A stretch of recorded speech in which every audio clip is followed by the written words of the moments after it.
Hello, good afternoon, and welcome to DFS Coach Talk. I am your host, Josh Davis, also known as Crash, and we have a very special podcast for you today. We have our 2025 NBA season preview, and Doug is with me as always, and we have a very special guest in Coach, Joe Sarvati, the founder of it all. Coach, we're so glad to have you on here today. How are you doing on this Monday afternoon?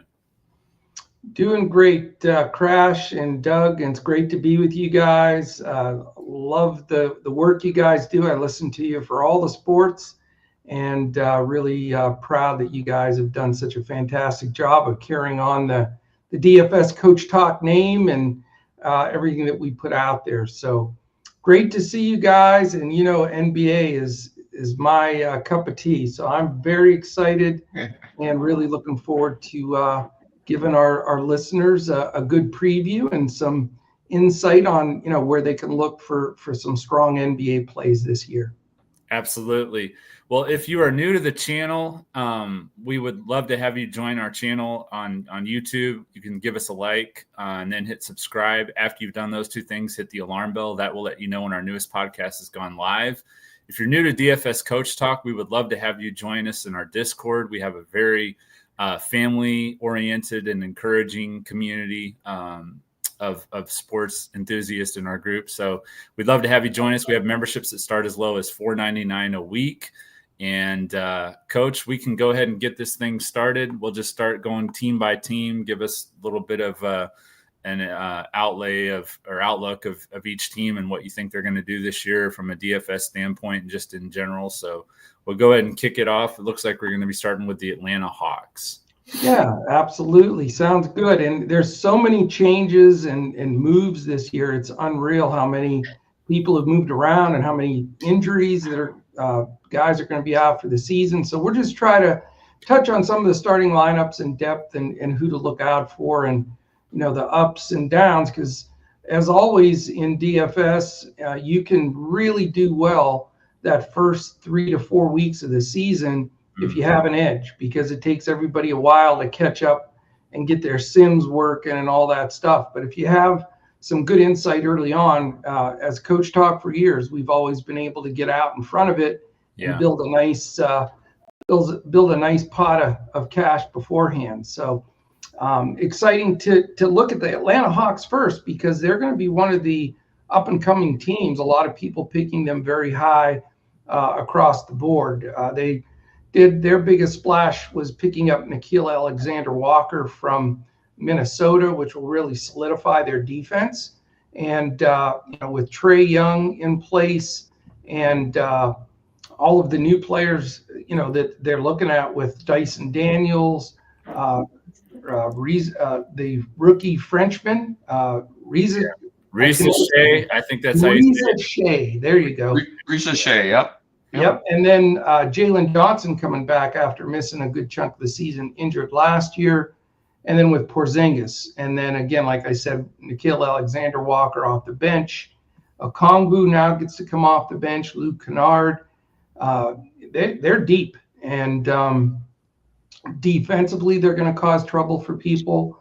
And you know, with Porzingis extra scoring, is they need a little bit more punch. I think they're a very dangerous team, and one that you can sort of target early for getting out to a quick start, because they're all in camp, they're ready to roll, and I think Jalen Johnson is going to jump right back into that all-star caliber player that he was looking to be last year. So up and away for Atlanta, I think, is a good team to target. I'll add on that. Jalen Johnson, I mean, you nailed it right on the head there. He's going to help offensively and defensively, especially defensively. And their defense will be extremely good. You also have size of Porzingis now, too, along with Okongwu, a little less athleticism at Porzingis, other than that. And then you got Dyson Daniels. I look for him to improve this year, actually. He shoots a little better, a little more. He started showing some signs of that.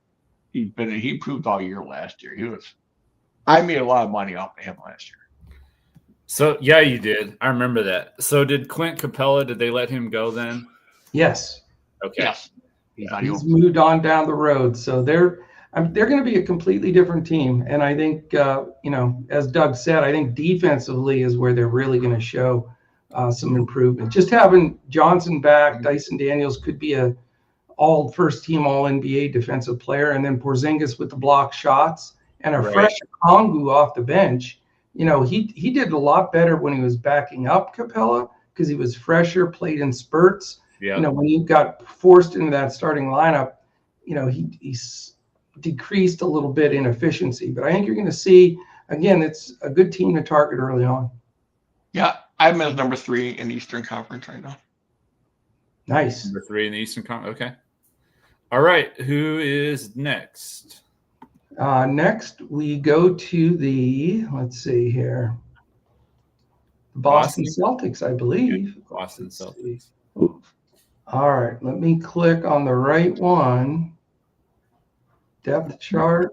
Why is it not having technical difficulty? You can tell I'm rusty. It's all good, Coach. I'm trying to get to there's Boston. Okay. So obviously Boston cut tons and tons of payroll and realized, with Tatum being out, that it was going to sort of be, let's rebuild a bit, get below some of the salary cap lines. And it's going to be, they're still going to be good. And they made some solid moves, but it's a big adjustment from last year. You've got, obviously, everybody's going to be targeting Jaylen Brown because, as you remember for how many years in a row now, Crash, we used to say if Brown's out, play Tatum. If Tatum's out, play Brown. Well, now we don't have Tatum. So Brown's going to be a major target. I will say in his last preseason game, at the very end of the game, he grabbed his hamstring right toward the end, and it was bothering him a little bit. They reported that he's fine, but something to keep an eye on because I know he's going to be super high owned right out of the chute. Yeah. But not sure he's 100%, but certainly a target throughout the year. I think the two guys I'm most excited about here by far are Derek White and Anthony Simons. I mean, I'm a huge Anthony Simons believer anyway. I thought he was great with Portland. I think he'll do terrific with Boston. And I think Derek White, this is the chance for Derek White to possibly make an all-star team because he's phenomenal defensively. He can score the ball, as we know. He's an incredibly proficient three-point shooter, and they're going to need him. So Derek White, a huge target early on. Simon's a big target. And, I think I almost want to go that direction initially as opposed to Jaylen Brown because everybody's going to be on him.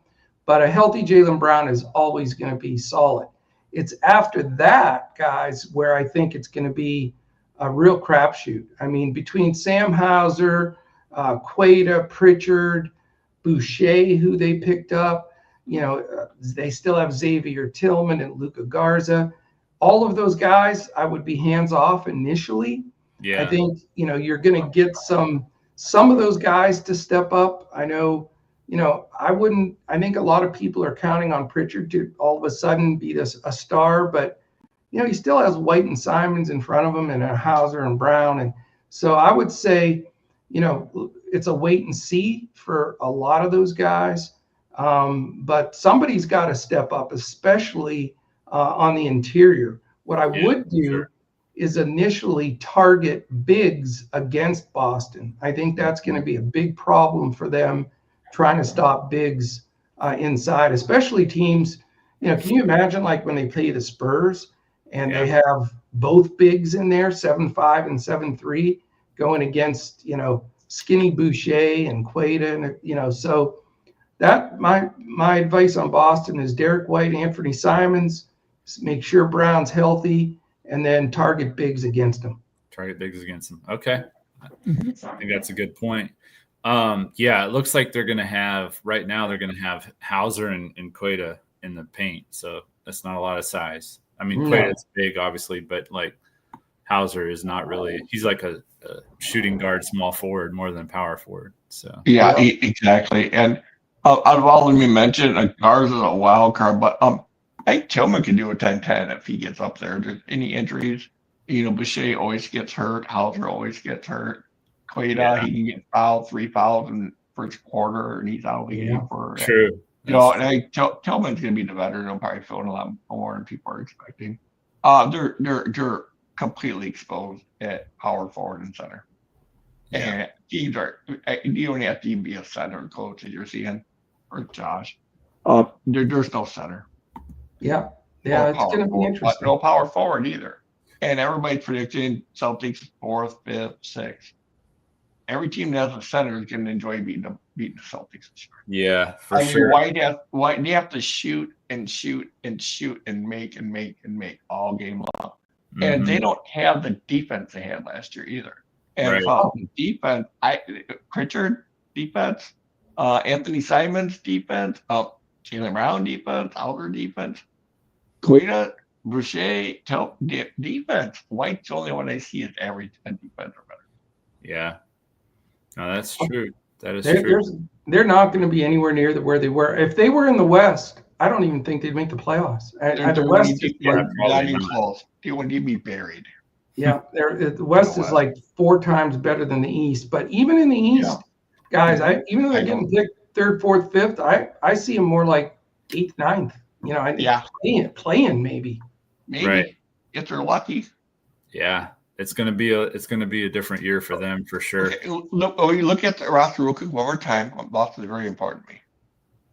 Pick an injury. What happens? Yeah. If Brown's out, what happens? White's out. If Brown's out, they're in big trouble. Pritchard's out. If White's out, it's all over with them. Yeah. Or Pritchard, because each one of these guys there's 0 depth. Yeah. Yeah. And there's no high ceiling player. Brown's a good player. He's not an all-star really. I don't know. I think Jaylen Brown, if he is healthy, he's is good. going to be He's good. all-star for sure. Well, I think without Tatum there, he's going to be that much more. He has to step up that much more. He's going to. I mean, he has the potential to be a 25 plus points per game guy for sure. It's just, no doubt. You know, yeah, it's just opportunities. Okay, and Coach, one question for you. Sure. How is White's ball handling skills in your opinion?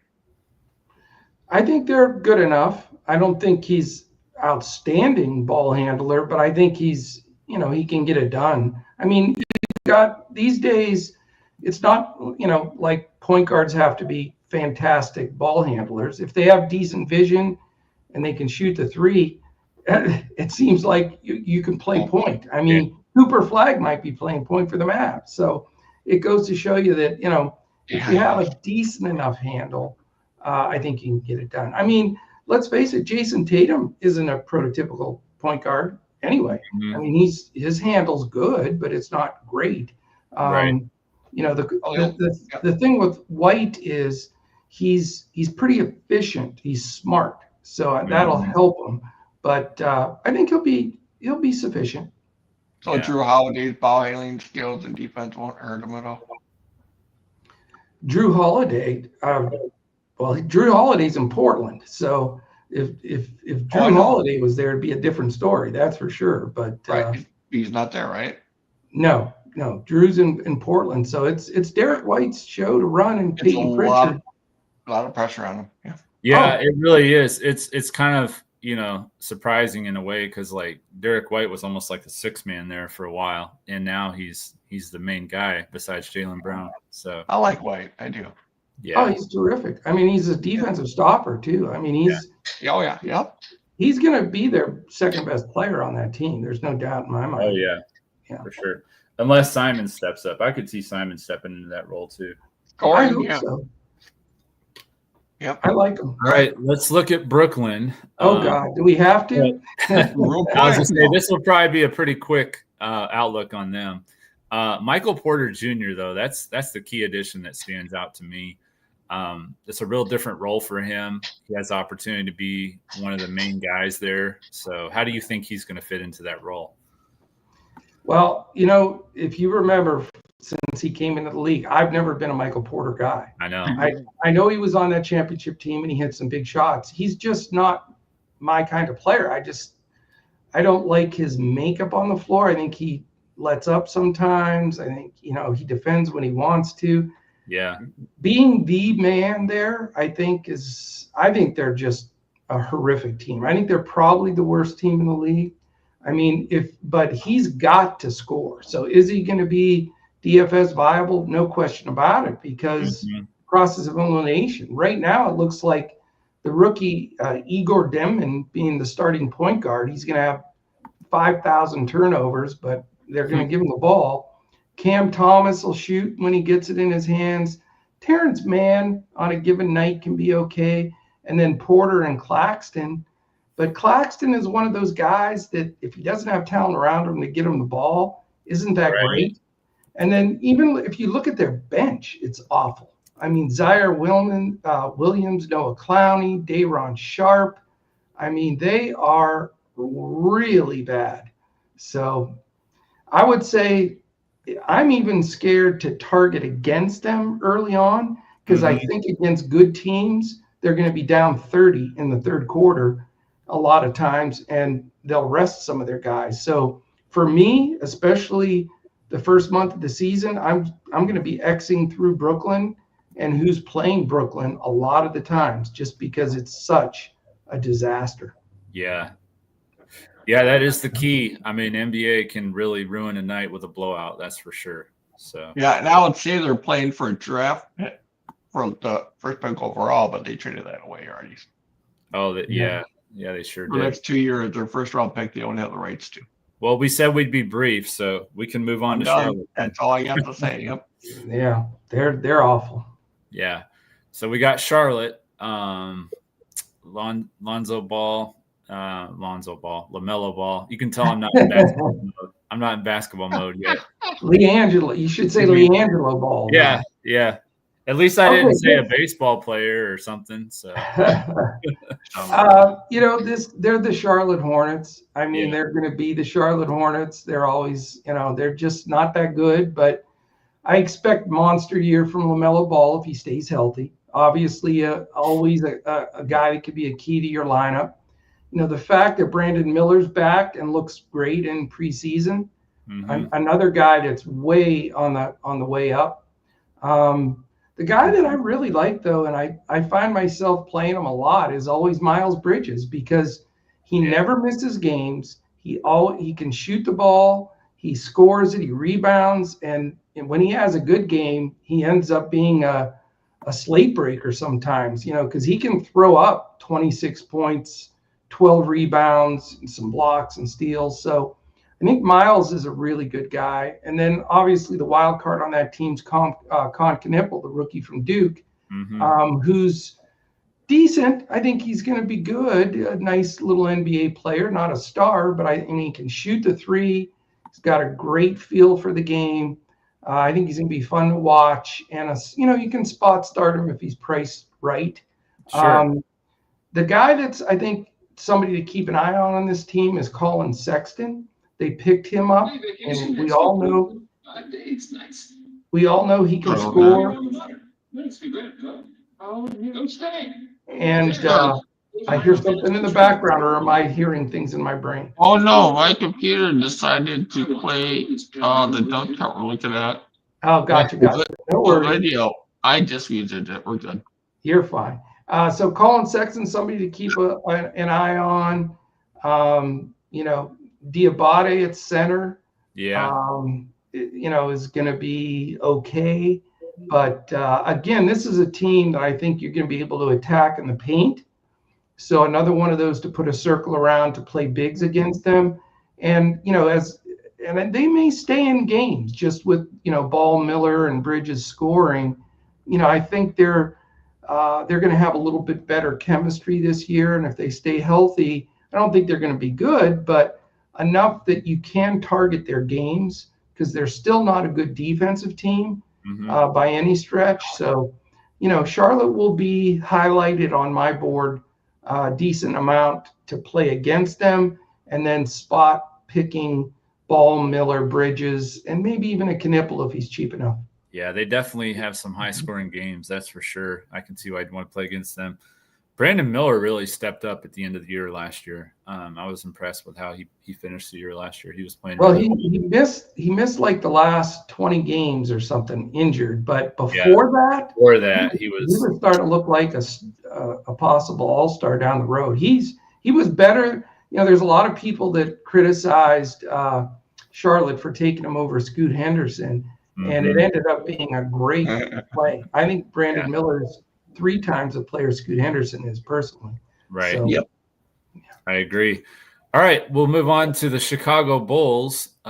Looks like the big story there is going to be Kobe White. How long is he going to be out for? A couple weeks, or how long did they say he'll be out now? At least 2 weeks, Josh. At least 2 weeks. Okay. Yeah. I mean, definitely, for those that are still drafting like year-long leagues, I wouldn't shy away too much from Kobe because, again, 2-3 weeks max on the injury. Not a bad player, though. But, I don't know if they really did anything, the Bulls. I mean, they have Giddey, they signed him for big money. Kobe's going to be fine when he gets back. But, the guy everybody is talking about is Buzelis, the second-year player. And I think he's a guy to watch. I mean, he's a spectacular athlete and can jump out of the building. He can block a few shots. He's getting better, and he's going to get a lot more minutes. He's definitely gone past the Patrick Williams and those guys that used to play in front of him. So Buzelis, I'd put a little circle around. Giddey on a given night, let's face it, he's usually overpriced, but when he throws up one of those triple doubles, he could actually do it. And the one thing that Giddey did last year that I thought was really surprising is once he moved from the Thunder to the Bulls and got some groundwork in there, he started shooting the ball better than he used to. People used to leave him unguarded, but he started knocking down threes. And if he can do that on any kind of consistent basis with his vision of the court and the way he plays, he's going to be dangerous. So I think Giddey's a good target. Can always look at Kobe when he comes back, and Buzelis is somebody. Now, the question will be Vukovic. How effective is he going to be? I think the one thing with Vuk is he still has a little time left. And this is my own theory with him. I like guys like him that what I think is going to happen is he's going to play hard the first half, so they'll trade him and send him to a team that's got a chance, because I don't think they want his contract there. And so I wouldn't doubt that he would be moved at some point during the year.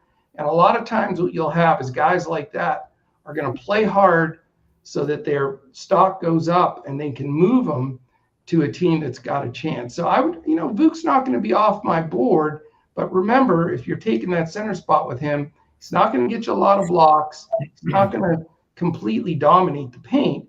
But, when he's hot, that guy can shoot threes, almost like Cat at times, when he's on a streak. So somebody to keep in mind. As far as their bench goes, though, Trey Jones, Kevin Huerter, Dosunmu, who showed, some good progress, but he's more of a defensive player. Patrick Williams, Zach Collins, not great bench, not really guys you want to consider. Yeah. But, an average team, again, that isn't a great defensive team by any stretch, Giddey and Kobe and Vuk. So, again, target guys against them, guards, perimeter players. They do have Isaac Okoro, who will generally guard the other player's best perimeter player. Yeah. So, they did a great strategy and something to put a note by is the second scorer for a team that's good. Like if it's a really good secondary scorer that plays against the Bulls, you can dive on them, because if they're going to key Okoro on the best player and they really don't have a secondary strong defender perimeter wise, that's the guy that could throw, a guy that averages 20 could throw a 32, 34 spot on the board. So are you talking shooting guard, small forward, power forward? Do people need to know that?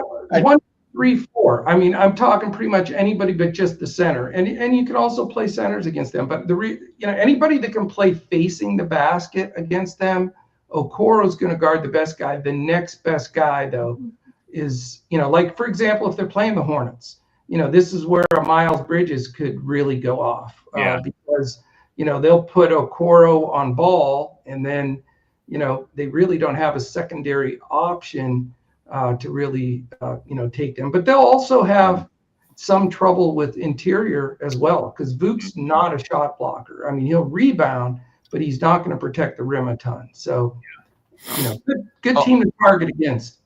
Sure. Derek says hi, everybody. He's on YouTube. Hey, Derek. What's up, Derek? You're going. And Dead Presidents is in here too.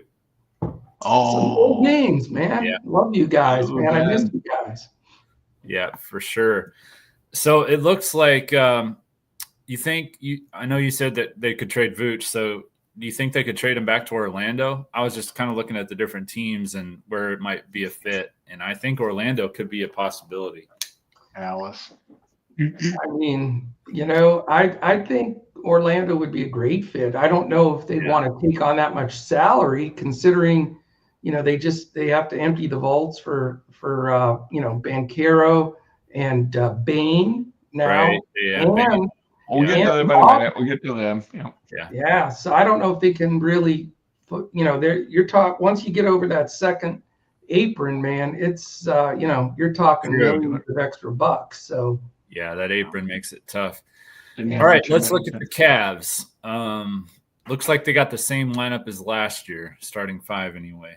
So they're awesome, man. I think they're the team to beat in the East, flat out. Garland's back. He's going to be fine. He's going to come out of the chute just fine.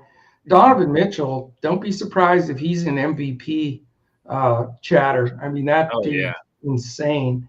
And then, you've got, everything I keep reading, everybody's going bonkers over Evan Mobley. He's unbelievably talented. He can do everything. And then Jared Allen's solid inside. You got, that great pickup of DeAndre Hunter. That's a two-way, 3-and-D kind of guy. Yeah. Perfect fit for them. And then, their bench is solid, man. Dean Wade started most of the last year. Sam Merrill had a lot of key buckets. They had Lonzo Ball, who's, off the bench, perfect kind of guy. Yeah. And then guys still sticking around like Larry Nance. So they're deep. And, the whole thing is if they stay healthy and the East stinks so bad, I think the East goes through Cleveland this year. And, the thing I'd say, though, is the concern of Mitchell being overpriced early. You got to be careful because they're so adept across the board there. You're going to have games where Garland or Mitchell or Mobley can lead them in scoring. Mm-hmm. Allen's still going to get probably his low-level double-doubles. And, depending on what you get from those guys off the bench, they're a great NBA team. I don't know if they're going to be a great DFS team, though. So you got to really watch it. And then on the other side, too, is teams that are playing them, I would be very wary of it as well. Because, with Hunter guarding the best perimeter and the two bigs inside, you're not going to get any easy buckets. Now, where you can attack them is in the backcourt. If you have a couple of really good guards that you're bringing to the table, Garland and Mitchell aren't by any stretch first team all defenders. So if anything, maybe targeting a good guard against them might work. But it depends. If Hunter's, it depends on the matchup because Hunter can guard pretty much four positions. So yeah. My questions are how long is Garland out for yet? Not long. He's should be ready pretty quick. And how about Strus? Strus is, I still think, out for a bit. I can look real quick. Those are just the questions I had. I think Cleveland on paper is the best team. He's still in a walking boot, Doug. So he still has a lengthy recovery process. So I wouldn't count on Strus anytime soon by any sense. Garland's situation is a toe. He's already participating in 5-on-5, so he's gonna be good pretty quick, if not right off the bat. Good here. All right, you're Dallas Maverick. Oh, go ahead. Oh, I just want to mention Hunter on FanDuel is always underpriced. Don't ever sleep on him. Oh, Hunter. Okay. Yeah. The problem with Hunter is he's feast or famine. I've had him win things for me, and I've had him lose things for me because you never know when he's going to throw one of his 5-point games in. Yeah. But he might get 5 steals on FanDuel. That's fine. That is absolutely correct. DraftKings, I don't touch them. Yeah. You're exactly right. Where do you get those extra points for steals for sure? Yeah. And he'll get you a few blocks too. That is a good point. All right, Coach, the Dallas Mavericks. Just out of class, I took my Fire Nico down and put the Coach Talk thing back up. But, I'm still not happy about Nico, and so it is what it is. But, man, he's got to be the luckiest human being in the world, or the NBA has fixed the whole scenario, which is very possible. Yeah. But here's the deal with the Mavs. I think they're a fantastic team. I think they're a top 4 team in the West, which says a lot because it's packed in the West. Mm-hmm. But, you're going to get Kyrie back. He's already putting shots up. I mean, his recovery is way ahead. So he'll be back probably Valentine's Day-ish, which is pretty early. Yeah. So that's fine. And then they grabbed D'Angelo Russell, and D'Angelo Russell has a massive chip on his shoulder. So that's a guy, if he's cheap, you want to target early because he's got something to prove. Now, the question is Kid has been flirting with starting Cooper Flagg at point and bringing Russell off the bench. I think you're going to see some of that both ways. Mm-hmm. Plus, there's so much depth. Dallas, to me, and again, not because I'm a Mavs fan, because I tell you the truth, I think they're the deepest team in the league. I mean, a starting lineup of D'Angelo Russell, Klay Thompson, who Klay Thompson looks great in preseason. He looks like he's totally recovered from those surgeries. It's usually the year after, a major injury like that you start seeing, your progress, and he looks fantastic. Cooper Flagg is absolutely a unicorn. I mean, that dude is unreal. AD, even though he came in a little heavy, he's getting in shape, looks great. Derek Lively is the most improved guy on the team. It's nuts. And he's grown 2.5 inches. He is huge. How in the world? Yeah. Well, he's only 21 years old. He's 22 years old. He's a baby. Mm-hmm. Yeah. So that's amazing. And now you got Gafford as off the bench, PJ Washington, Najee Marshall, Max Christie, Dante Exum is a third backup. I mean, Brandon Williams, I don't know how he's going to get on the court. So, it's the depth is amazing. Sure. And they bought into team ball. So here's my thing. I think the Mavericks are awesome. DFS wise, you're not going to see me rostering a lot of Mavs. Mm-hmm. And the reason being is they are going to share the ball, share the shots. They're going to play a lot of people. They're going to keep people healthy. He's not going to play Cooper Flagg 40 minutes a game right out of the chute. Anthony Davis is getting older, so they'll rest him time to time. Lively and Gafford are going to split. You're going to get Cooper a point a little bit, so D'Angelo's not going to dominate that position. Mm-hmm. Clay's older, so, I mean, who do you play there and feel good about it in DFS? So it's funny because as good as they are and as improved as they are, and that I think the good season they're going to have, very tough to target in DFS. That's the biggest problem. For sure. For sure. And Cooper Flagg will be overpriced. He will be in there. Yeah, he will be. But that's normal how it is. When draft picks come in the NBA, they're always overpriced. So we remind everybody. Breaking news: Shams Charania, Christian Brown. Is it Braun or Brown? No. I never. Brown. Christian Brown of Denver Nuggets has agreed to a 5-year, $125 million contract. Wow. Yeah. Talk about a guy that works hard in the NBA. Mm-hmm. And that's the perfect segue into Denver, which is our next team. I didn't even realize that until just now, but yeah, Denver will be the next team. I saw Unbelievable. That. I mean, I like Christian Brown, but $125 million for Christian Brown. That's a lot. Good for him, though. Good for him. Good for him, for sure. it goes to show you don't have to be 6'8" and be able to quadruple slam it over. Although he can jump, I guess. Yeah. Pretty good. Just one thing about him. Would you rather have him or would you rather have Michael Porter Jr.? Oh, I'd rather have him. I'd rather have him.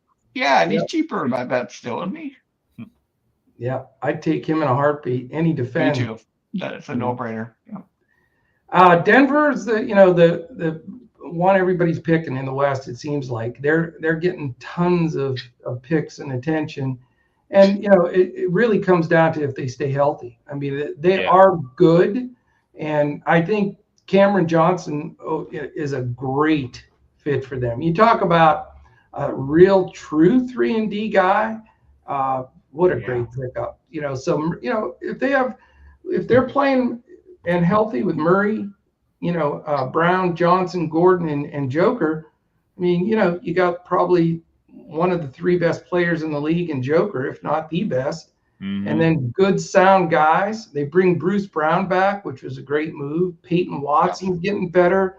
And then one of the, most underrated moves in the offseason was grabbing Joe Val. They've got Valanciunas now. Oh, yeah. As a great backup for Joker, so they lose nothing there. Look at the third stringers. Yeah. So, fantastic team. Jamal Murray gets hurt all the time, and that's a guy that they need healthy. Right. But, definitely a contender.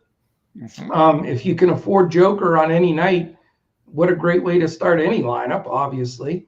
But, the other guys, it's going to be picking your spots. I mean, Gordon can win you a slate, lose you a slate, like a lot of the of guys can. But and Jamal Murray can be feast or famine too. But if he's healthy, he's steady and a good play. True. Another one of those teams that's really, really good. Not a team you want to really target against, and unless you're going to pay all the way up to the top for Joker on any given night, it's going to be a pick and choose for their guys. So what's funny about DFS is it's not the great teams that usually you pile up. It's right. It's the weird teams or the in-between teams that make the most DFS sense. But obviously any night that Joker is going to do one of his absolute lunacy 35, 20 and whatever he wants to do, you got to have him or you lose. Right. So, he's just picking those spots and where you want him, but he looks fantastic in preseason, that's for sure. Yeah. Yeah. And I was looking over the roster earlier today again, and I wouldn't play a single nugget in DFS. I don't blame you. Not even Joker, because I don't think the minutes are going to be there as much. That's a good point. And Joe Val is going to take some of that time and some of those rebounds from him for sure. Yeah, that's true. That is a good point because they've never really had a sufficient backup for him. So, yeah, that makes a lot of sense. Yeah. Scoring to be down a little bit. But as he gets older, that's going to be a key is to have a guy like Joe Val. So it does make a lot of sense. But I love the move from Denver. Probably not going to see a lot of 100-point fantasy nights from Jokic. So it depends. If Gordon's sitting at night, and they have to start Peyton Watson or something like that, there's going to be those nights where you still can target them. Yeah. Mm-hmm. Yeah. They'll still be there, but I don't think you'll have quite as many. When Gordon and Joker are both healthy, I never played them. Mm-hmm. Yeah. No doubt. It worked out. So it's hard to pay that $12,000 or whatever price he's going to be. No, not when you get too many. Yeah. It was good. Yeah. All right, let's look at the surprise team from last year, the Detroit Pistons. Yeah, I mean, interesting year for the Pistons, man, with, a couple of moves they made. Right now it looks like, obviously with Cunningham, LeVert, the lesser of the Thompson brothers, still pretty good. Asar Thompson, not nearly as good as his brother, though. Tobias Harris still grinding, getting it done. Yeah. Jalen Duren, and they're the good part about them is their bench. I like Sasser. Duncan Robinson is going to come in and hit threes. Watch out for Holland. Ron Holland the second is really starting to turn into a player. They still have Isaiah Stewart and Paul Reed, so they have depth. They're a decent squad. I think, this really could be the year that Cade Cunningham takes even that next step. I know he was a star last year, all-star and all that, but that's a guy, depending, I hope they don't price him out, but that's a guy you could target almost every night, man, because he's going to do everything. Rebound a little, score a ton, assists. He got some steals for you. So Cade's one of my favorites going into the season for targeting. I think you can really count on him. The rest of the guys, though, I mean, again, you got one of these teams where it's going to be hit or miss. You're going to have to look at their opponent. There are nights where LeVert's going to step out. Thompson, again, inconsistent. Tobias can give you a decent night. And, the problem with Jalen Duren, though, is he gets in foul trouble, and Isaiah Stewart does take some minutes away. So, again, for me, I wouldn't target against Detroit because they're decent enough defensively. And really, other than Cade, you really have to be careful and pick your spots. Yeah, and LeVert, he's pretty much always been somebody that's better off the bench. So I'm interested to see how he'll do in that role as a starter. Oh, can I step in on Denver? I really want to go over him a lot more. I'll be quick. Cunningham, MVP type season, I think, coming up. He'll be right up there, top 5. LeVert, off the bench, much better. Jaden Ivey, not mentioned yet, guy. Jaden Ivey, I forgot to mention. You're right. Jaden Ivey's a key piece. Yeah. But this is where I don't like Detroit. Okay. Jaden Ivey should be the shooting guard. They drafted him basically to be the shooting guard, right? When Jaden Ivey was in last year, they were a horrible team, offensively and defensively. Look at the record. I mean, it's ridiculous. It was like 10 games under 500 when Ivey started. He's like poison on this team. And I don't know, his play's not been great. If they get LeVert to the bench, Josh, is what rumors go Detroit, then they're starting Ivy because he's healthy again. And if that happens, I mean, so I think that's my opinion of Detroit. Right now, I think they're a great GPP team player. Play any player on there in GPP. And then Sir Thompson, he's really picked up his game in the offseason, and scouts are now saying that he might be as good as his brother in a year or two. Oh, wow. I think he's going to be a phenomenal defender, but I just don't see the offensive ability that his brother has. Maybe he can develop it, and that's possible. Well, his brother didn't have the offense either when he came. Yeah, he always had a little more offense than Asur, but not quite to that level. The other thing with Ivy is he's going to be out. He's going to be reevaluated in about 4 weeks. He's still recovering from the knee surgery, so he might not be back till the first of the year, in my opinion. Right, and that makes them a very thin team. Yeah. So when I like Holland. When he's back, then he'll start over LeVert, you think? I would think so, because like you said, LeVert's strength in the last 3-4 years has been a 6-man. He just is adept to that role. Yep. Don't be surprised if they surprise with some different lineups and Holland or somebody like that does get in there. It's something to keep an eye on. No. Yeah. And I like Duncan Robinson down there, actually. Yeah. Oh, dude, when he's hot. Robinson, that's a sneaky ad. I didn't even know they had him. So that's a pretty. They paid him a boatload of money too. So that was a nice little pickup. That's it. All right. Sorry, Let's guys. look at the Warriors. They added Al Horford. I didn't know that either. I haven't really, like I said, been keeping up with NBA that much this offseason, but maybe I just got depressed when Dame left. I don't know. Probably. Golden State? Golden State. Okay. Hey, we're way behind schedule like normal, Josh. It's like the old days. It's okay. Yeah, it's okay. This will be a evergreen one. You can go back and watch it whenever. Yeah.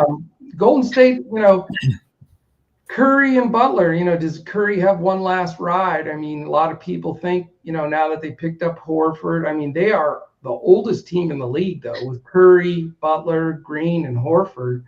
They do have Moody, who's, I actually, he's hurt a little bit. Now, let's see. He's out for this first game already with a calf, so you got to keep an eye on him. But, after that, Podziemski, they did sign Kuminga, which that was the big controversy for a long time. Right. And they still have the same, backups with Hield and Trace Jackson Davis, etc. But, it's going to be the Curry Butler show with Draymond and Horford being, their support team. And when Curry and Butler are playing great, they can beat any team in the league. If one of those guys goes down hurt, they're going to struggle to make the playoffs, in my opinion. Sure. So, yeah, it's definitely something to keep an eye on. I will say, though, Curry looks pretty damn good, man, for his age. He's still a great target. Obviously he's unstoppable when he's, hitting the shots, period. And he's usually hitting a shot. So. Yeah, absolutely. All right, let's go to Houston. We've been talking a lot about Amen Thompson, so I guess we can talk about him if we think he's going to take another step this year. Yeah, I'm talking like all-star step. I think it's that big of a step. I think he's one of the better all-around players as far as true defensive. I think he'll be a first-team all-defensive player, and he scores the ball. I mean, he's just a nightmare. Now, the rough part for them, Houston was set to make a run at the championship, and then they lose Fred VanVleet for the season with torn ACL. Devastating. Because that was the key component. The young guys like Thompson, Jabari Smith, a lot of their young guys, Eason, they needed VanVleet as a leader.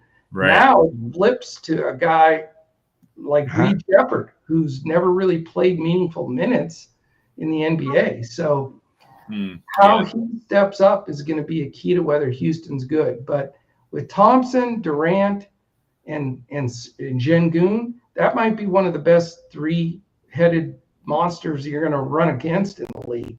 And Jabari Smith's chopped liver, and they on top of that, they signed Dorian Finney-Smith. You talk about a great perimeter defender and a 3-and-D guy. Tari Eason with a year under his belt. Steven Adams to come in and beat the tar out of people. Yeah. They are extremely dangerous. They would have been my pick to win the West before VanVleet went down. That's how good I think they are. And I think Durant is not losing much yet. No. I mean, it's got to go at some point. Right. But, he's still phenomenal. And I think they're a great team. I think they'll be a fun team to play their guys and play against them, because I think their games are going to be high scoring because they don't have a true rim protector, and they score the ball and they run. So I'll be playing a lot of Rockets against the Rockets as well. I think those games, those overs in those games are going to show well for DFS. But definitely a fun team to get excited for. It's just really sad that they lost VanVleet. Yeah, for sure. All right. Yeah, I want to real quick. Go ahead. Yeah. Yeah, Jabari Smith. He has greatly improved this offseason, and look for a huge step up in his game.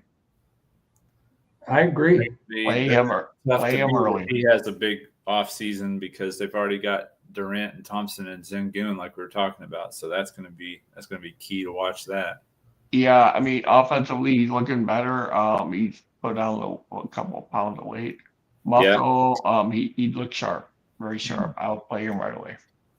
Well, if from those advantages we're talking about, he's one of those advantages. Yeah. And Doug, if you remember towards the end of last season, he sort of got benched, and not just out of the starting lineup. He still got minutes, but he came off the bench a little bit when Eason was playing well and everything. I think he took it personal, and you're right. He's much improved, and I think it's great. I think makes that team awesome. However, he's the fifth option. Good luck getting the ball to shoot it on that squad. Right. But his price point will also be low. Exactly. Yes. Yeah. That's why you play him. Yep. Well, here's last year's DFS darling, I think, the Indiana Pacers. Man, played a lot of them last year. They were just scoring points at crazy rate. So you did a great job with them last year, Joe. Definitely gonna be less so this year. Siakam's probably gonna be an all-star key player, I think, with Halliburton out and Turner gone. So yeah, I have no idea what to expect from this squad. I mean, losing their leader like that. Yeah.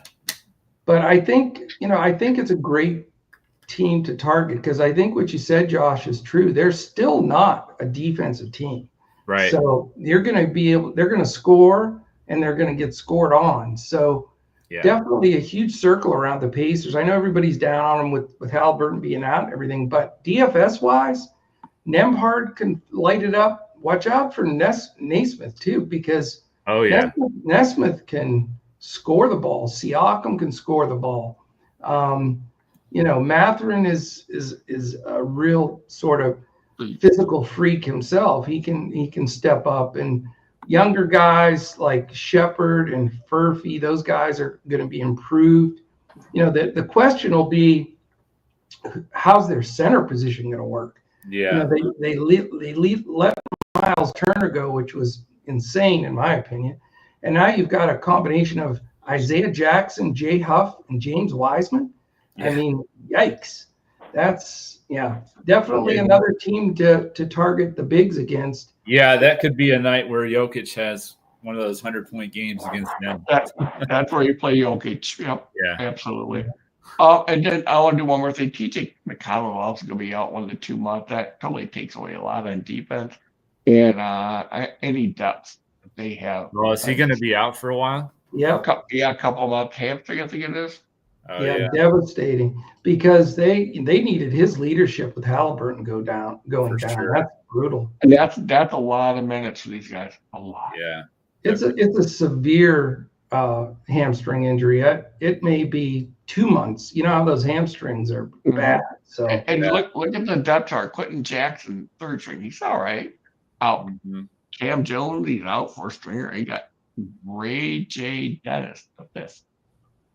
I'll tell you, I'm going to go right back to the guys, Doug, that did it for me in the playoffs last year, because they're always so dirt cheap as Nembhard and Nesmith. Those guys, they can play. They can. They really can. So they're going to be out there a lot more minutes is what I'm saying. And they got to take the big shots, too. They got to take all the big shots. Like you said, their price is always down. I don't know why, but it always is. So yeah. Well, the thing is, you don't know which one's going to explode each night. That's the problem. Yeah. Exactly. All right, let's look at the Clippers.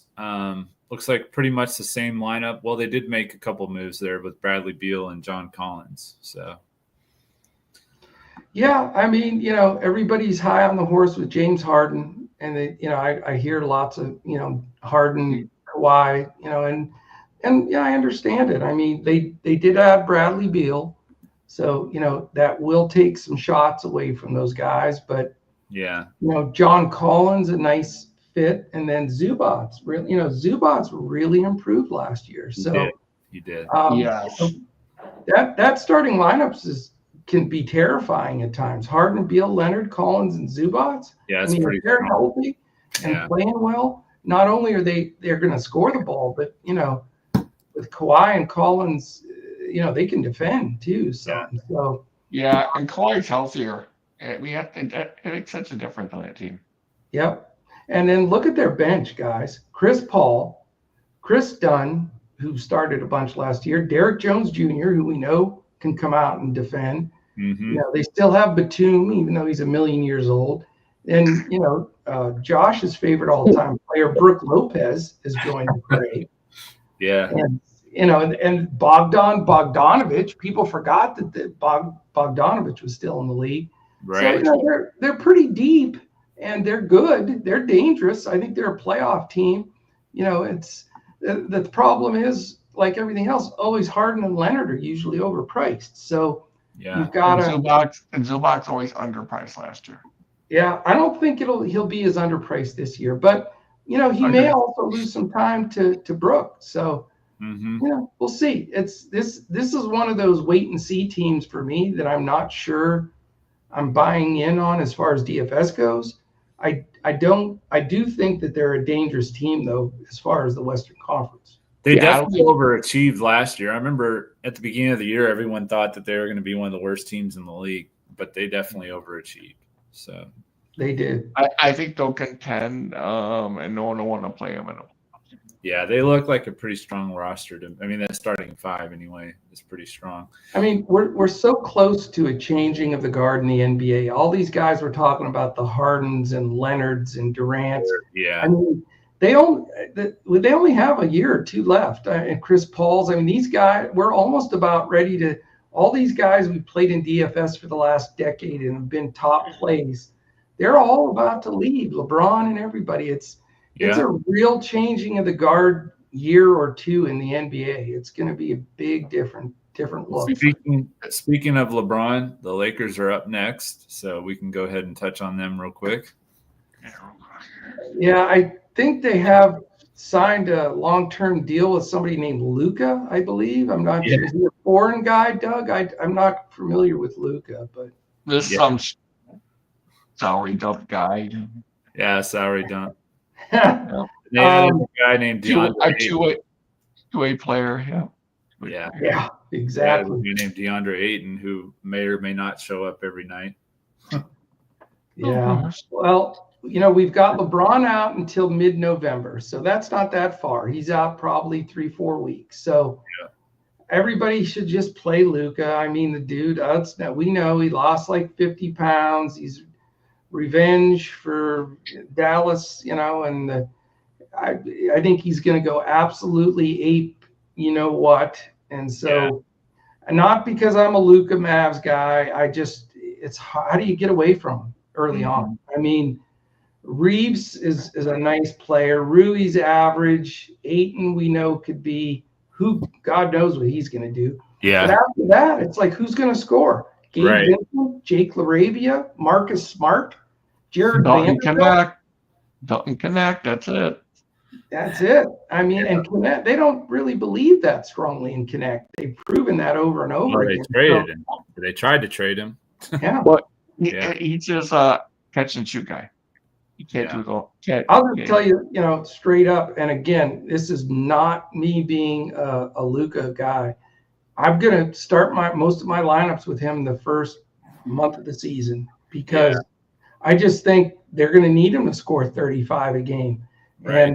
And, and there's he's actually had some decent continuity with DeAndre Ayton early on with oops and stuff like that. And I just think, you got to look there first, but good luck if you really trust Rui or any Gabe or Jake, good luck. No.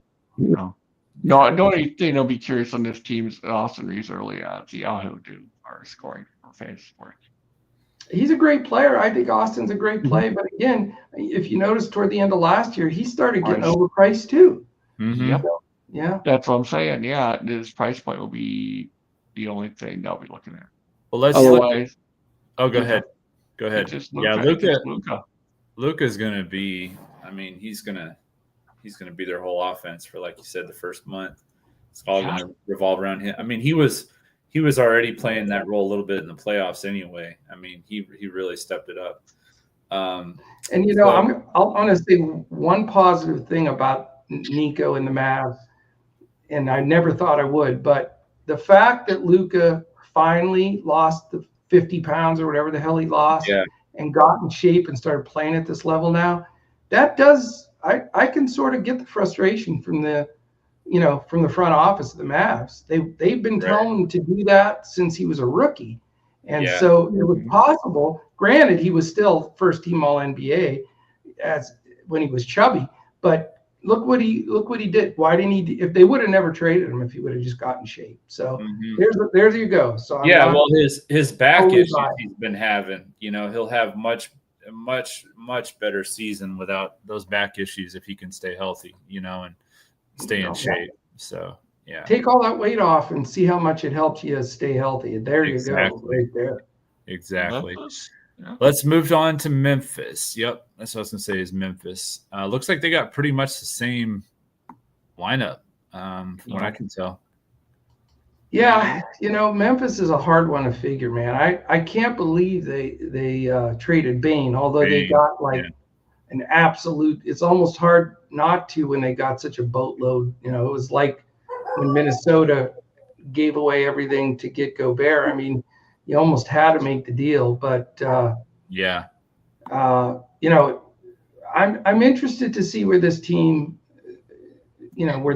goes. They lost their big man Zach Edey for about 2-3 months with an injury, right? So that doesn't help matters. So other than that, though, Triple J signed. That's the other concern. He signed for $1 billion, whatever Triple J signed for. So he's one of those guys for me as an ex-coach. I know he's tremendous and he's a great talent, but he falls in that Michael Porter bucket. I just don't think his head's on straight all the time, and he gives the same effort and he makes stupid fouls and stuff like that. So I don't know, man. I don't trust him that much. And, you got Jalen Wells stepping up. Yeah. Who knows about Ja Moran, if he's going to pull out his 6-shooter or what the heck he's going to do. Do you count on him as talented as he is? KCP lands there. I don't know, man. I think the Grizz are in big trouble personally. Yeah. I just want to point out real quick, Adama, I like that because Edie's out right now. It could be sneaky plays. Scottie Pippen's out. So that could open something out like guard, like Hydro and be healthy.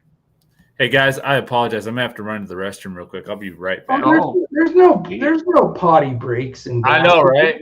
Yeah, we can move on to the next MT. You gotta put the Depends diaper on for these long ones, man. What are you doing? All right, so what do you think? What do you think of Vince Williams? Vince Williams Jr. Tell me about him.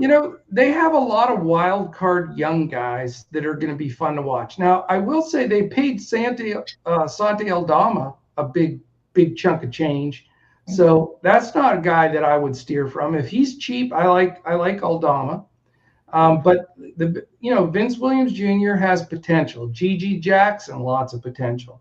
They have some young guys that could step up, but. As far as the big goes, the question is, are they going to start Aldama with Jackson and go smaller? Is Brandon Clark, who's also hurt, eventually get back into the mix?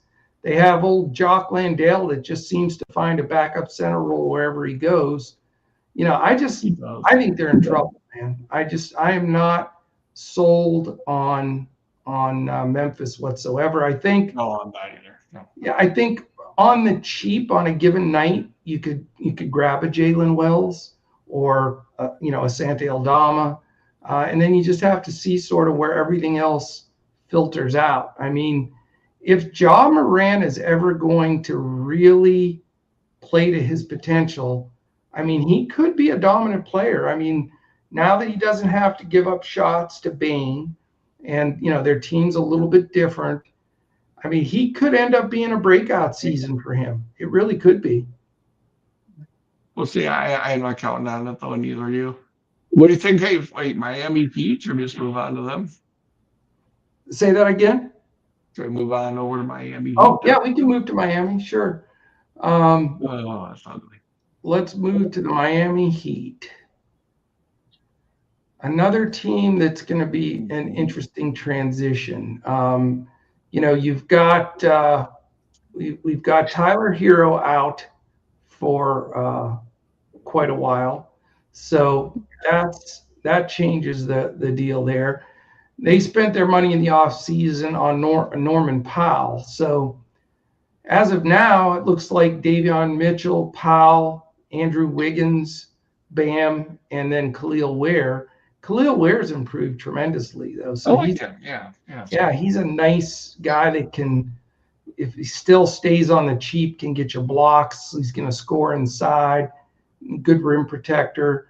Bam's the guy that was interesting last year, Doug, because his production went down a little, but then he'd all of a sudden throw up one of those big giant games. So he's he's an interesting guy that we're going to have to watch closely. Wiggins and Powell, they're going to have to score. So with Hero out, I think Powell and Wiggins can be 2 targets early on. That makes sense.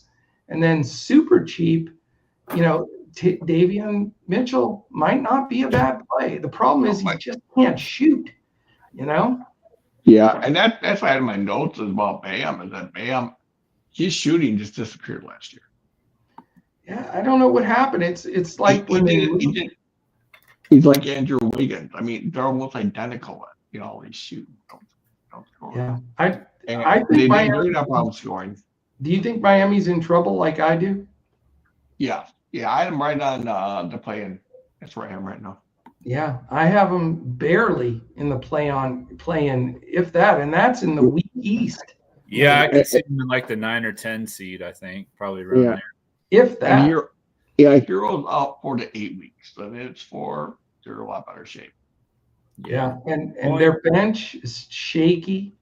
Only reason I say that is because of Spoelstra. I just trust him. He's such a good coach. So I think he's my favorite coach in the league. Yeah, he's. Did you know he's taken over USA basketball? He's a new I coach. saw that. Yeah, he's taken over for Pop. So and that's a perfect choice, man. He deserves it. All right, absolutely. All right, the Milwaukee Bucks. Who are the?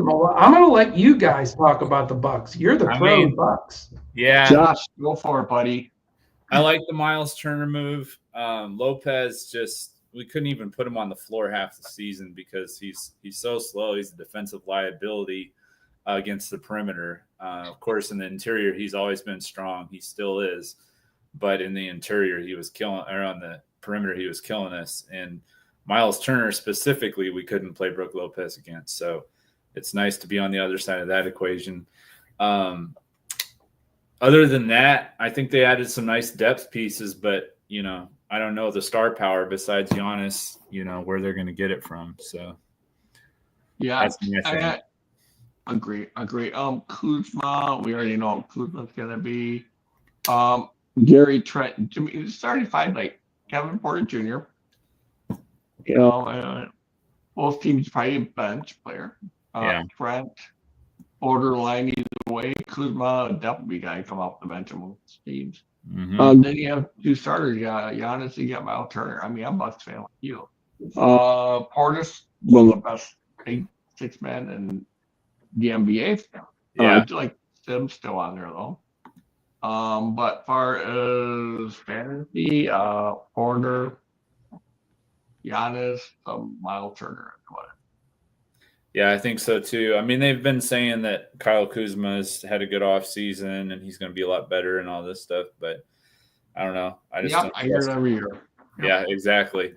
I honestly think Cole Anthony is going to be a sneaky value play for the Bucks. So yeah, and AJ Green at times, but you guys may want to cut my feed after I make these comments. So if you hang up on me, I understand, but. I'm going to just pose this question to you. And again, I always take everything off the table and just speak the truth. I'm terrified at the Bucks. I think they're in massive trouble. Here's my concern. I think their team is pretty bad. And I think Giannis playing so hard all summer and the comments he made about it was more important for him to get a medal for Greece than winning an NBA championship. The fact that there's all these rumors and Milwaukee needs to rebuild and they don't have picks. My gut feeling tells me Giannis could be traded at some point this year. I know that sounds insane and you don't want to hear it, but I think they're going to be so bad. And here's the problem with Miles Turner. Miles Turner is a fine player when you got good players around him playing well. He's in that kind of system. With Milwaukee, especially with all the guard problems and everything, I just don't know if Miles Turner is going to be as effective as they're hoping. And I think Giannis may get frustrated. And is he going to be 100% after all this, what he did? Now, I also read that he kept his family over in Greece. They're going to live in Greece now. Yeah, they are. So I just don't like the vibes of everything, guys. I think there could be some changes made. No, you're reading the tea leaves almost correct, Coach. The one thing is that I am more positive of that they're not going to trade Giannis this offseason. Unless not in the offseason, but what about midway through the year when they're out of it and they can get 5 draft picks and a good young player or something? I mean, if things come off, if they're not at all in contention, they'll trade it. But they will be in contention because they have Giannis. Yeah, I agree. I think that they were good enough last year without Dame for me to see that they could be a contender still. At least for the playoffs. I'm not saying they're going to win a championship with this roster, but I think they're at least going to be a top 5 team in the East. I don't see them falling off lower than that personally. Yeah, they haven't lost or gained anything in my opinion. Yeah, it's pretty much the same team besides Dame, and Dame never really fit in like we wanted him to, which it would have turned out differently. I like Dame a lot, but he never was the guy that we really were hoping him to be to get us to that next level. And we never really saw it, honestly. We never really even got to see it because Giannis was hurt, last year, and then this year, Dame was hurt. So it's like we never really got to see what they could have been together in the playoffs. Yeah, and two things also, Mark, real quick. Giannis has to play so many minutes, and I am concerned he'll get hurt. So, yeah, that is always a concern. Do I want them to trade him in the offseason? If they're going to do the trade, I want it during the season. Yeah. Because I want it before he gets all worn down or gets hurt doing this or that, doing all these minutes. Right. Second thing is they're going to have problems scoring. Yeah. I'll tell you this much, though. Really, the 1A to my 1 with Luka is Giannis as far as targeting in DFS early on. Because I think it's going to take a time for him to get, up to snuff. It's all going to fall on Giannis. And so he's going to have some enormous games. So I think if you start your lineup the first couple of weeks of the season with either Luka or Giannis, you can't afford both. But if you start with one or the other, I think it's a great place to start because those two, I don't think there's any other way around that. Both of them have to just be fantastic early on. Right. Yeah, and where's Giannis going, guys? What's that? Where's he getting traded to? Oh, where's he going to get traded to? Yep. I don't know. They're saying the Knicks, is one of the teams. They've been saying that for a long time. I don't see that. I don't know. It's hard to know where a good fit would be for him. I think it's going to depend on what all takes place, Yeah.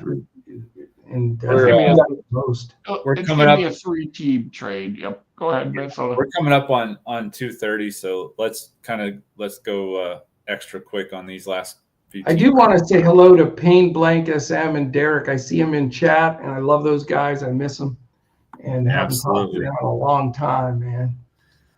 All right, let's look at Minnesota. Looks like they got pretty much the same team, exactly same team from what I can see here. Yep, next.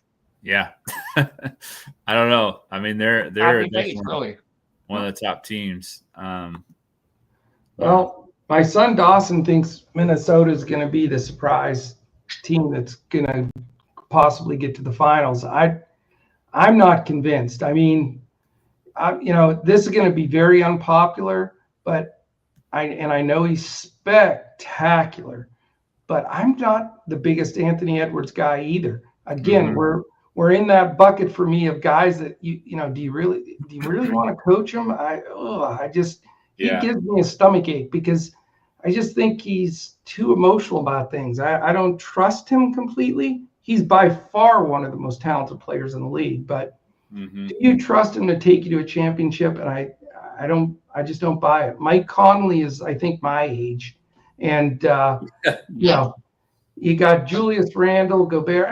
They're very, very good. And defensively, they can shut you down. I think, losing Nickeil Alexander-Walker doesn't help them because he played a really important role for them off the bench.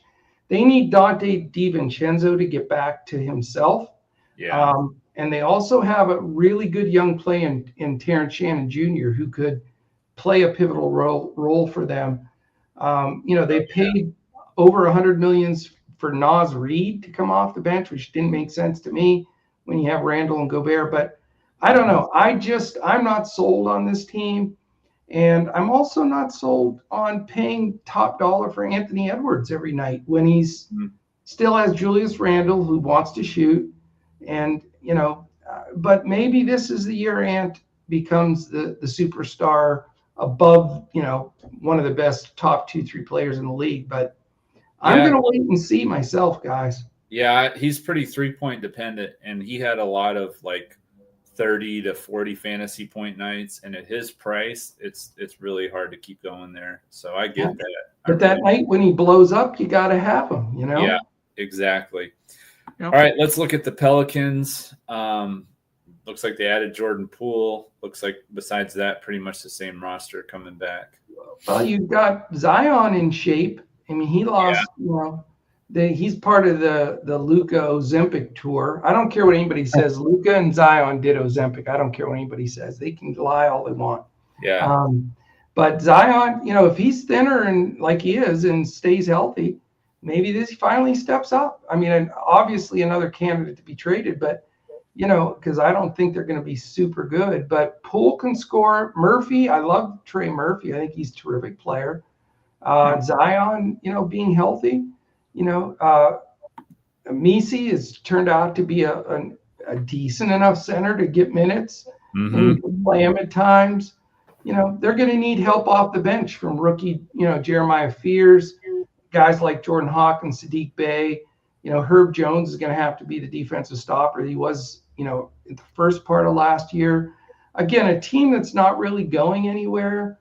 But they're going to be a team that you're going to want to play against, because I don't think they're going to be good defensively, other than Herb Jones, and Misi can protect the rim a little. But I can see putting Poole, Murphy, or Zion in your lineup and playing somebody back on the other side. So again, one of those teams that isn't that good, but should be pretty good to target against in DFS. How long is DeJounte Murray out for? DeJounte Murray is, I think he's out for quite some time. I don't have that at my fingertips. Yeah, I thought like a couple months. Yeah, that'll definitely put Murphy in play then. Yeah. All right, let's look at the Knicks. Looks like the same team for them too. It actually is. Yeah, exact same team. I mean, I don't know. The coaching change, though, everybody needs to remember in their mind that, you had a coach that played his players more than any player played his players in history of NBA, going to a coach that does not do that. So those that just would plug in Brunson and Cat and these guys automatic, which made sense because they were going to play 40 minutes, literally, sometimes 42 minutes. That's not going to be the case. So you've got Jordan Clarkson there now, Mikal Bridges and Anunoby and Hart, and you got some Miles McBride. So they have depth. And I think the Knicks are right there behind the Cavs. I have them too in the East. But in DFS, I'm going to steer clear for a while, because people are going to overplay them. They're going to be overpriced, and they're not going to play the minutes. And I don't, we've said this from the beginning, money or minutes equal money in DFS. If you go from 40 minutes a game down to 32 or 33, that's a big punch in the gut. And it's going to take fantasy a while to adjust those prices down, in my opinion. But there'll be a better team for it. Yeah. Oh, they'll be way better, and they're going to actually have legs come playoff time. That's why I think they could win it. I mean, they could be right there, just because they're going to have some steam left. Plus, the East stinks so bad now. Right. They're not even going to. They could play these guys all 30 minutes a game and still make the playoffs and make a huge run. So that's the key there. It's so right. Nick, Cleveland, possibly Orlando, and I think Orlando will be a top team too, and we'll get to them here in a second. But we'll start with the defending champs, the Oklahoma City Thunder. As you might expect, the same lineup for them. did they make any changes at all? I didn't look at their bench, but it looks like it's pretty much the same team. No, they just paid people, man. They ponied up and paid people, and deservedly so. They won a championship. So, I would say take what happened last year with the Thunder, and what you're going to expect for DFS. I don't see any change in anything there. I think they're all going to try to play the same roles. One thing you'll have to know, though, is now that they're the champs, the people are going to be more keyed up for them every night. It's going to be a little bit tougher. So, they're super dangerous, but, you got to pick your spots. There were a lot of games where Jalen Williams or Chet or Isaiah, didn't get it done. And, even so you got to really pick your spots with these guys depending on who they're playing. Plus, like they did last year when they blow teams out so much, right, that they don't get fourth quarter minutes. And that's part of the reason they were fresh and won it in the playoffs. But, it doesn't help us in DFS. Yeah, so, I can't tell you how many times I'd have Shea at 31.5 points, and he'd have like 30 points after the third quarter and then not play in the fourth. I know. It killed you. PrizePicks plays, man. That was killer. Yep. I'd expect the same thing this year. Yeah, for sure.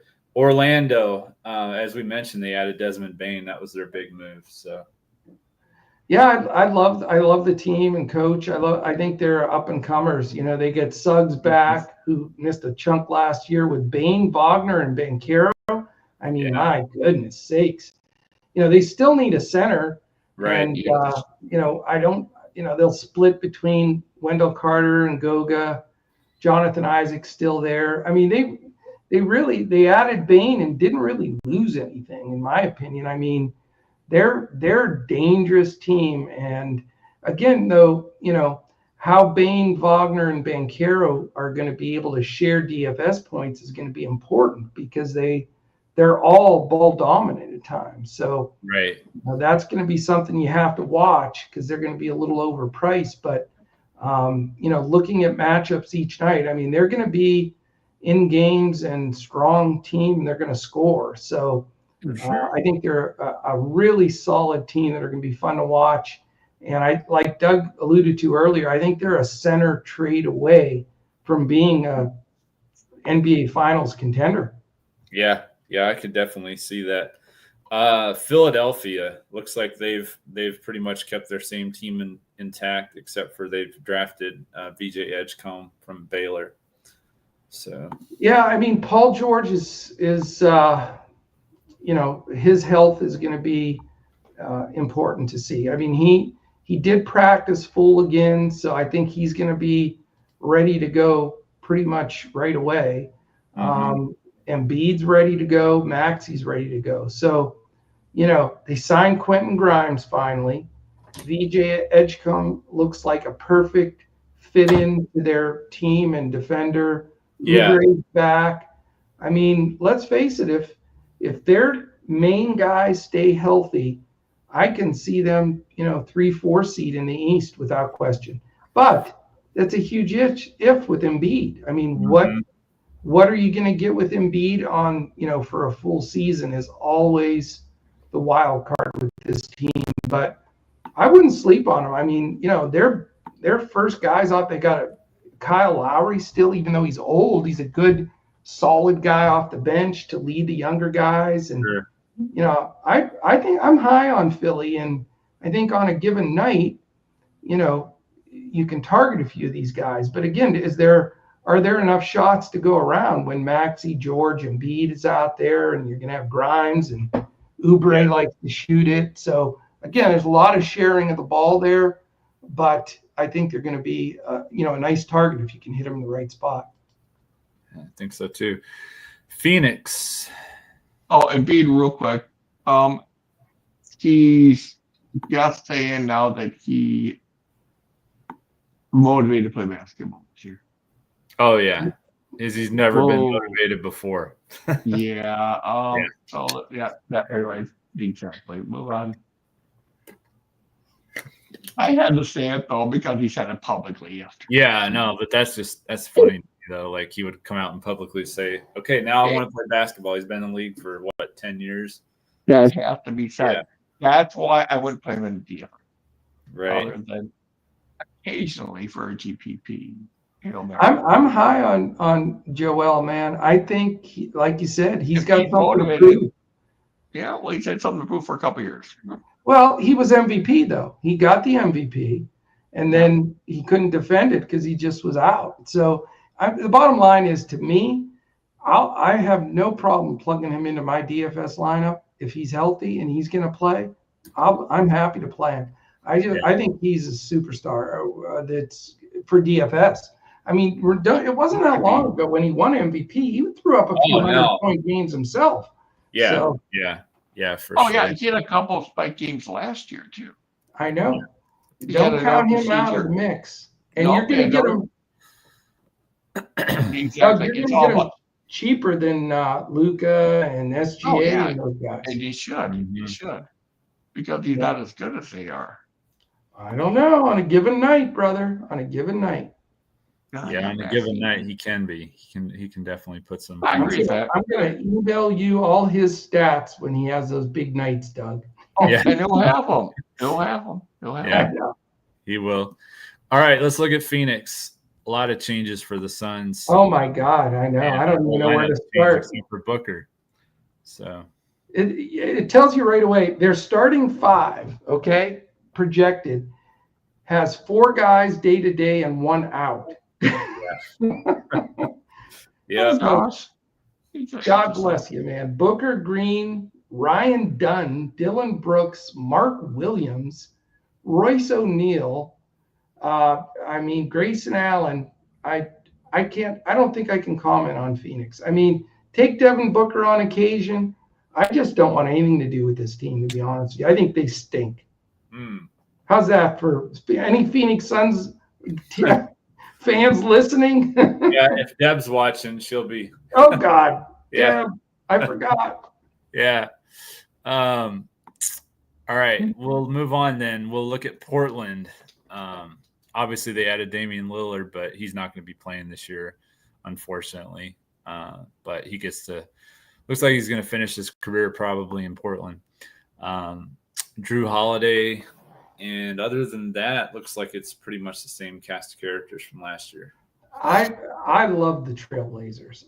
They are an up and coming winning team in this league. And if it's too bad they're in the West, I think they'd make the playoffs and maybe even win around in the East. And they're just a little ways away in the West. But I think Shaedon Sharpe's a star. Danny Avdija is a star. I love Kamara's play. Klingon is fine at center, man. He can hold his own with anybody. Yeah. And then you add a true champion leader in Drew Holiday.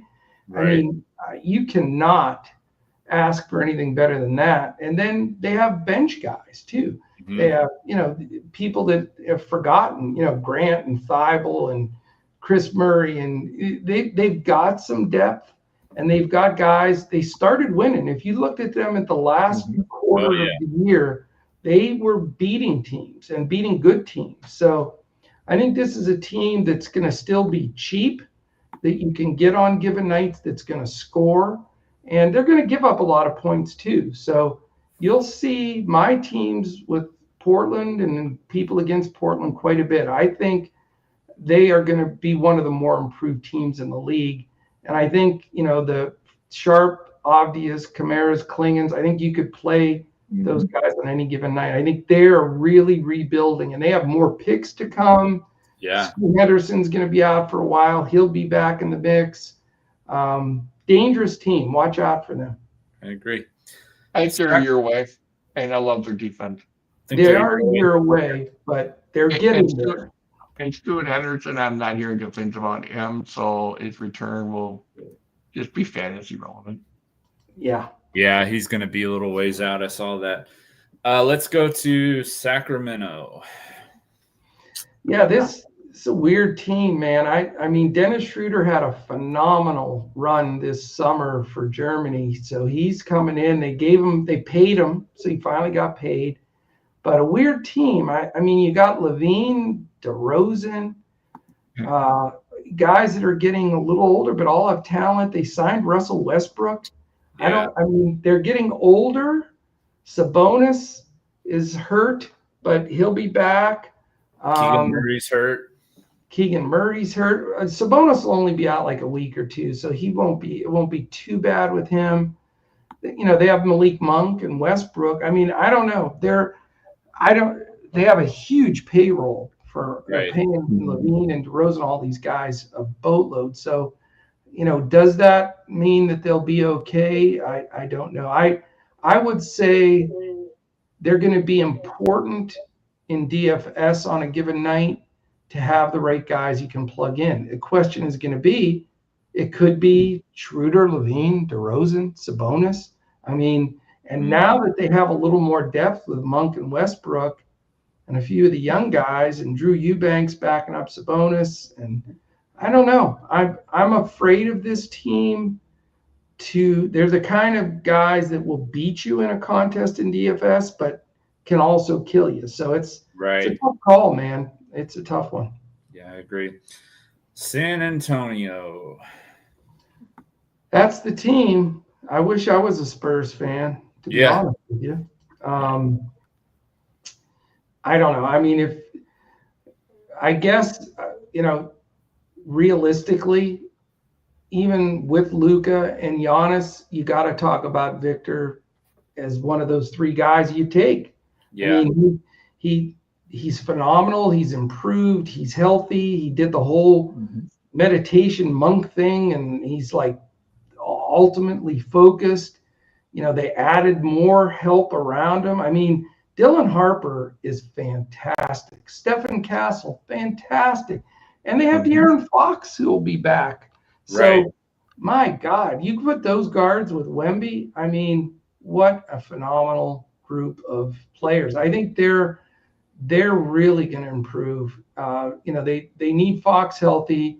Sohan's hurt a little bit. Once they have their full cast of characters, you remember when Vassell and Barnes and Champagne and those guys had to step up. Keldon Johnson's like 11th on the list now. They grabbed Luke Cornett. They've been having great success, believe it or not, playing Wembanyama and Cornett together. And that's the 7'5" and 7'3" guy. Yeah. So, I saw a picture yesterday of those two walking up the court together, and Cornett's like the biggest man you'll ever see, and he looks short compared to Victor. So, that's going to be star. Devastatingly tough team to play. I think you can, and their guards can defend too. So where you're going to see their improvement, I think, is defensively. I think Barnes will, is fine just because he's got leadership and he's been there. He's got a championship. They need guys, a few of those guys in there. But, when Fox is back and they're on all cylinders, watch out. This team's going to be top 5 in the West, even this year, in my opinion, just because Wembanyama to me is, if I had the first pick in a draft right now, I'd take Victor Wembanyama over anybody, Luka, Giannis, you name it. So I think that alone, you're going to have games where he triple doubles with blocks. So, how that equates to DFS, you got to start looking at him because he was still a little tentative, not anymore. So target him, keep an eye on the guard rotation. I don't think you have to be afraid to take Castle until Fox is back, but love this team, and I think they're going to be a good team to target a few players on, even other than Wembanyama. But I'd be careful playing guys against them because you're going to have a hard time scoring anything in the paint. Right. They can defend on the perimeter still. So, I would steer clear of opponents and look at playing some Spurs. Yeah. Who's your coach? Yes. Mitch Johnson. I just looked that up. Yeah. The thing I've had a question with San Antonio this whole offseason is how they play as a team. Yeah. How they play as a team and Fox how they can integrate with the team this year. Those are the big questions, right? How do you follow Pop as a coach? Really? I mean, that's an impossible task. Yes. So we'll see. I mean, Yep. the good thing about it though, Doug, is it's a younger guy, and these are 20-year-old kids. So maybe he relates better. They still have Pop in the background to chat with them off kilter. So yeah, it's like the New England situation with Belichick, but the difference is they didn't have a superstar in the wings. Yeah. Like the Spurs have. So Pop doesn't have a 24-year-old girlfriend. She's 23. I'm kidding. Right. All right. Toronto. Oh gosh, sounds good. Toronto. They had everybody hurt last year. They traded for Ingram. He was hurt. Barnes got hurt. Quickly was out for a lot of the year. This is a sneaky little team, man. Watch out. I was looking at that roster. Watch out. Quickly. Coach. He stole my thunder. Yeah. What's that? He stole my thunder. I'm sorry, God. He was going to say something about Toronto too. Yeah, I think, and the East sucks, man. I think Toronto makes the playoffs. I think they're going to make a little bit of noise. If Quickly, Barrett, Ingram, Barnes, and Pirtle stay healthy, they're young, and they can bring Agbaji and Dick and Murray Boyles and Mogbo. They can bring those guys off the bench. Those guys were all starting a bunch of last year. So I like their depth is better. And I think they're a dangerous team. They're going to sneak up on people, and they're going to be cheap. So another team to target DFS-wise. Now, I will say they're not that great defensively. So another team that you're going to see higher scores. So one of those 4 or 5 teams I've mentioned to circle to play Raptors and play teams against Raptors. Yeah. Thoughts on Olivia Stars before we continue? The last 2 teams probably going to be 2 of the worst teams in the league, I think. Olivia Sard, I wanted to mention for Toronto. Yes. To interrupt. Thoughts on how he'll do this year? Sard, Olivia Sard, brother. Yeah. Dangerous. He's coming back from an Achilles 2 years. And there's your little bit of defensive upgrade. Yeah. All right. That last 2, sorry, Crash. Yeah, Utah. Well, I don't know what to say about them. I will say Ace Bailey's looked great in preseason. Yeah. If that helps. Although he doesn't pass the ball, Ace Bailey 100% is in that, for me, the Michael Porter bucket and all those guys that I don't want to coach personally. But he's got a boatload of talent. It's just I don't know where his head, if he's going to be in the right headspace, especially as young. He's like, what is he, 19 or 20? I don't know. He's baby. Yeah, something like that. Yeah. I mean, a guy to watch. He can probably win you some slates, but he also is going to lose you some slates. But they're a horrible team, personally. I mean, the problem is you're going to need some of these guys on given nights. Markkanen or Kessler. They do have Nurkic backing up Kessler now. Okay. Watch for Bryce Sensabaugh. There's a secret weapon for you. That's super cheap. It's going to get minutes. The dude can score. He's another one of those weight loss guys this year. Dangerous player. Same thing with Collier and George. I like some of their young players. Filipkowski was terrific at the end of the year last year.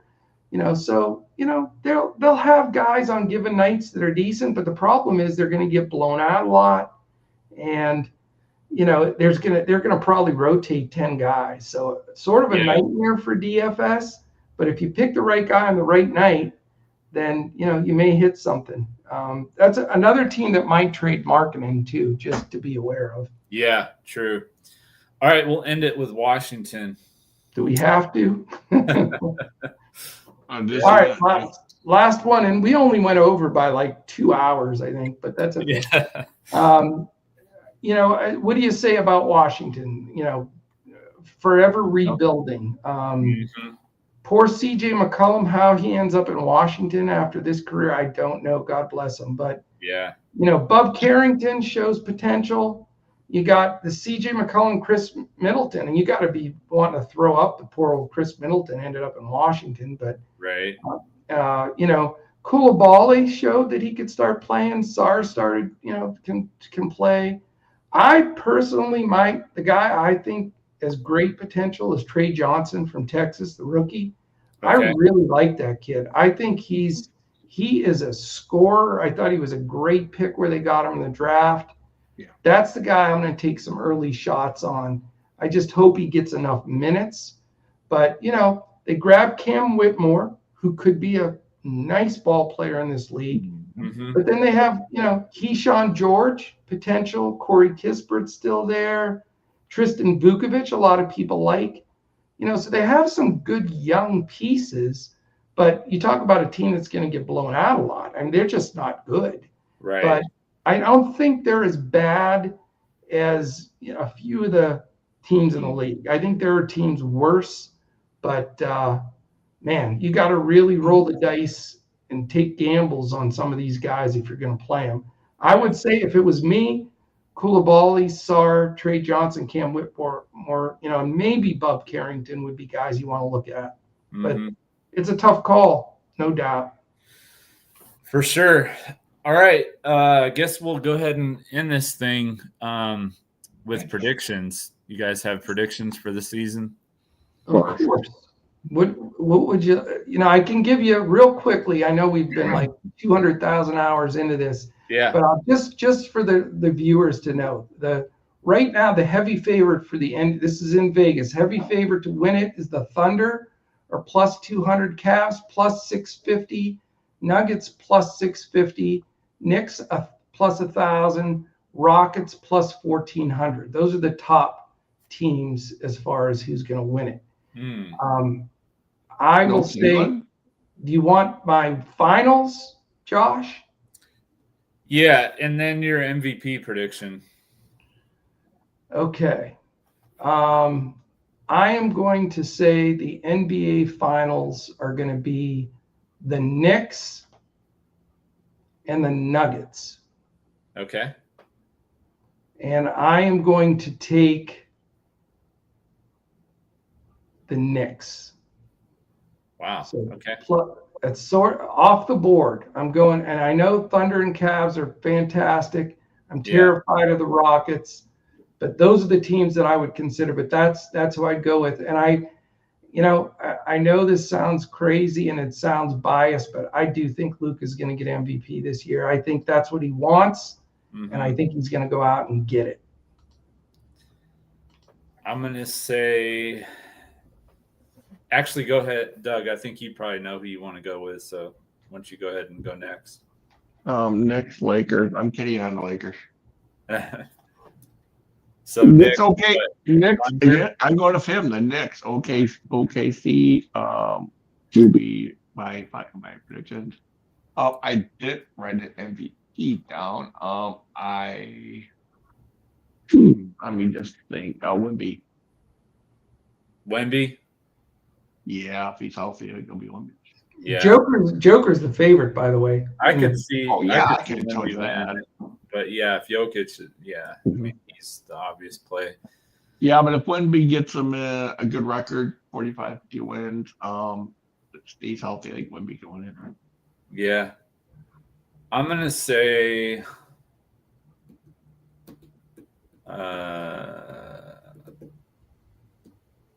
Cleveland and Denver. And I'm going to take Denver. And I'll say that Jokic wins MVP. That's a smart play. Wow, going out on a limb there at the end. I know. I thought you were going to take. I haven't looked to, obviously we've been going over it for the last 2 hours, but I haven't looked too much into it. So just kind of. No, I thought you were going to take. You were going to take Bobby Portis, I thought. But yeah, Bobby Portis won MVP. John. AJ Green, 6-man. No, I'm just kidding. No, you're dreaming. Anyways. Yeah. Hey guys, this has been fun. This is good. All our brains are ready for the opening day tomorrow. Now we're ready to roll. Yeah. It seems tomorrow. It seems early, but I guess looking back at the calendar, they started on the 22nd last year. So I guess it's just from when I was growing up. I feel like it always started at the end of October, early November. But hey, my man asked, he wanted to know if the Knicks did the right thing by getting rid of Tibbs. Personally, I don't love the hire. I think Tibbs deserved to stay, to be honest with you. But I also think that you just can't play Tibbs ball, play people 40 minutes a game. So if somehow the general manager could have said to, hey, Tibbs, if you lower the minutes a little bit, I think, you can stay. But Tibbs would have said, F you, and that would have been the end of that. But Tibbs is his own guy. But so I'm mixed on that. I don't love the new coach, but I know, you can't sustain in the playoffs after 40 minutes on a grueling season like that. So yeah, for sure. No, and here's the thing I don't like about this the most. As you rob people of their prime, they get worse sooner. Yeah. It's like get an extra running, never giving a running back a break at all in the NFL. Exactly. It's just going to shorten their careers, and they're not going to be as good, and that's ruining That's the for teams sure. faster in the long run. Yeah, definitely. I do want to end by saying I think the rookie of the year will be Cooper Flagg. Yeah. Whoa. I could definitely see that. Yeah, he will be. I could definitely see that. I think that's pretty much, he's got to be the favorite. I mean, yeah, he is. Got to be. Yeah. Coach, thank you very much. It's been awesome having you with us today. Love to have you on another podcast again soon. I know your schedule doesn't always allow it, but you're always welcome to be on our podcast with us. Love having you with us. Great to spend some time with you today. Hope everybody has enjoyed this podcast.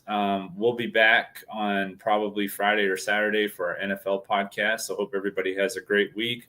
A lot of great sports going on with the MLB playoffs and the NFL. We got a doubleheader tonight that should be pretty good. So hope everybody has a great week, and we'll be back again soon as we look to crush it in NFL, MLB, and NBA, DFS, and PrizePicks. Have a great one.